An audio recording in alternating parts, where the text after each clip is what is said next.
Every single year, there's a smartphone from an OEM that you're not really looking at, but it just slides under the radar as one of the best phones on the market for various reasons.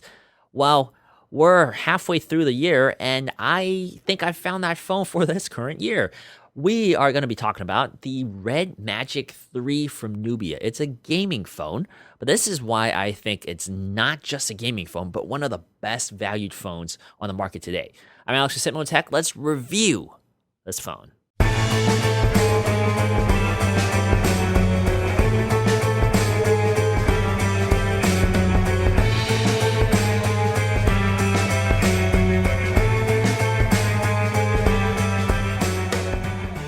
So right off the bat, I'm just going to throw these numbers at you spec-wise, just toss it all right out of the way and let the numbers speak for themselves. So the processor powering this device, the heart of this phone, is a Snapdragon 855. It's the flagship Qualcomm processor powering all the flagship Android phones of 2019. That's a Snapdragon 855. We have that in this phone, and it uses 8 gigabytes of RAM and 128 gigabytes of storage for this particular model we have here. You can actually go all the way up to 12 gigabytes, but 8 gigabytes is plenty of RAM. Trust me. We'll go into that in detail when I talk about performance.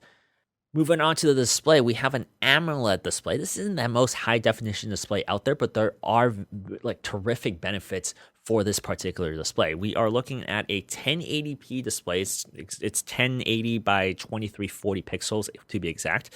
And it's a 19.5 by 9 aspect ratio, good for only 388 ppi. So yes, the pixel density isn't as high as it should be for a flagship phone, but you know what? It's okay because it's a 90 hertz refresh rate on this particular screen. And those are not common right now in the smartphone field in 2019. We only have a few phones out there that really have that. The OnePlus 7 Pro just came out couple months ago, and that phone is getting a lot of critical acclaim, and that has it. The Razer phones also have 120 hertz, and also the Asus Republica Gamer phone also has a higher than 60 hertz frame, but most other displays are 60. So I do cover that in some of our other previous videos with this phone, the hands-on and also the gaming video. So if you haven't seen that, click on that in the corner or in the link below. Watch those videos because I actually go into depth on that. We'll talk a little bit about that in this video as well. So we have the Snapdragon 855 for processor, the highest end processor you can get. And then we have that 90 hertz display, which is just not common right now. So that's a very unique thing. And then the third spec I'm going to throw at you, 5,000 milliamp hour battery. That's what we have on this bulking, huge phone, 5,000 milliamp hour battery. I'm going to talk about that in depth a little bit later, but just let those numbers sink in right now. All for $479 in the US. It's global. It's a global phone. You know, there were a lot of comments in the unboxing video asking, is this phone even sold in the US? Or like, how am I supposed to get it? Or where, I've never heard of this device. Well, that's the problem. Like, people didn't even know this device was sold in the US. This is an unlocked phone, T-Mobile, AT&T. So if you have an unlocked carrier, you can use this phone, no problem. A global SIM network, boom, you throw in your SIM card, it just works just like that. I've been using on T-Mobile, no problem. The first thing we're going to talk about is battery life. Battery life on this thing has just been absolutely ridiculous. This is the best battery on a phone that I've used for a long time. I can't even recall something that had better battery. Maybe the Mate 9. The Mate 9 is somewhat comparable, but this phone, at least from like recent memory, has the best battery life I've ever used. And look, if you've been following this channel for a while, you know I'm pretty hard on battery life, and I judge a phone rather harshly when it comes to battery life. My routines are all the same across every phone I test. So whatever I criticize another phone for the battery life, it applies because it's the same routine, same group of apps. Same situation here. It's actually even more because it's a gaming phone. I downloaded so many more games that I don't usually play, and I played them like crazy on here. And this still outlasted any other phone I've used this year, at least, by a mile. Like, I'm not even exaggerating. The 5,000 milliamp hour battery, especially if you don't game nonstop and have that fan running, it will last you days going on end. Like this thing is just a beast of a battery mode. And that's even before I talk about the aesthetics, right? Because the aesthetics on this phone, it is a gaming phone, so it looks absolutely different than any other phone you'll probably see on the market, unless you buy like the Asus Republic of Gamer phone or like the Razer phone. This phone just looks different. It's very nice black. It feels very cold in your hands.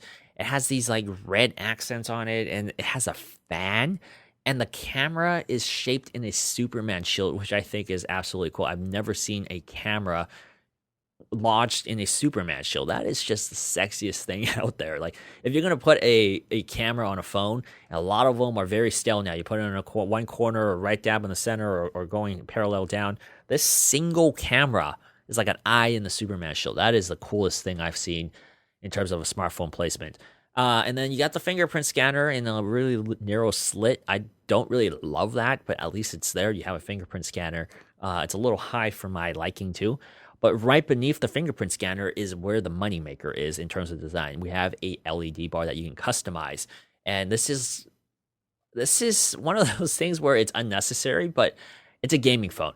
And if you know anything about gaming, in terms of PC gaming at least, you know LEDs are everything about. Honestly, you are not looking at that. Like, you as a user are not looking at that 90% of the time, because you're looking at the screen, the opposite side of it. It's the people around you that are looking at it, the people across from you, the people on the desk across from you. I also do like the Red Magic Shield logo right underneath there. You can also customize how that LED lights up as well. So I do love the amount of customization you can do here. It does feel... It's not on like customizing a PC level or like a keyboard level, but it is a little bit more than you'll get on any mobile thing, period. So I do enjoy that a lot.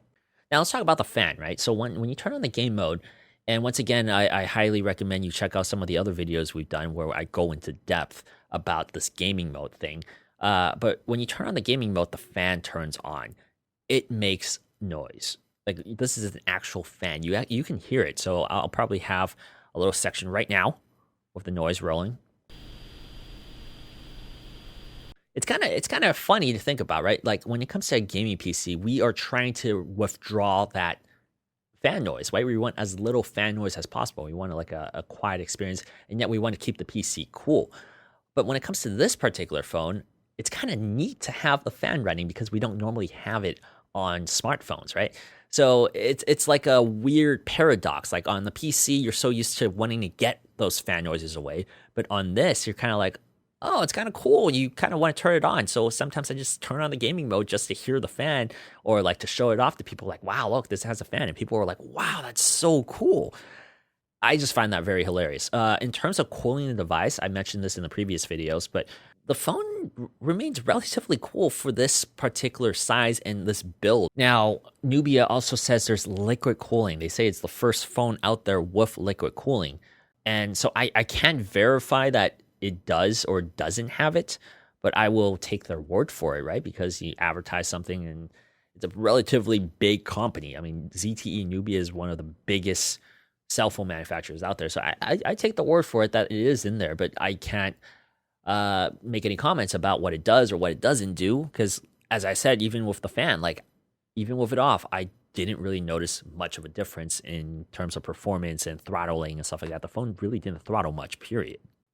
And speaking of software integration, this is basically running stock Android. It's very, very close to stock Android. Well, you can put themes on it and all, but at the root of it, the menus and all the settings are stock Android. Like, it really is just clean Android Pie 9.0. I didn't mention this in the unboxing video, but I don't really expect a lot of updates. And of course, this is all speculative, but I do have multiple ZTE phones that I've never received any updates from. So living with this phone, what can I tell you about user experience, right? So gaming, good stuff. I made a video about that. I'm not going to talk too much about this, even though it's a gaming phone. All you have to know is all the games that you run, all the high-intensive games, emulators, stuff like that, everything's good.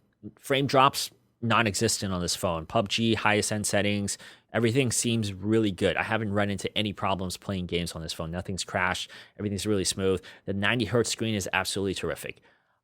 Maybe I'll post a video on Twitter and also on Instagram showcasing side-by-side comparison between the S10e, which has a 60 hertz screen, and this phone with Pokemon Go, because I mentioned in the other video, Pokemon Go was absolutely the best way for you to experience this. Like the way you spin the ball, the latency, and it's hard to explain, but it is noticeable with Pokemon Go playing this compared to a 60 hertz phone. And then I originally didn't even think about it, but when I switched back to a 60 hertz phone, it was just like night and day. You could tell the difference.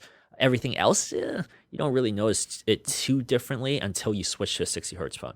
So you don't know what you're missing until you miss it. But everything else, like holding a phone, right? This phone is wieldy. It's big. It's heavy. It's thick. That's the one part about this phone that I don't really like. But at the same time, you have a 5,000 milliamp hour battery.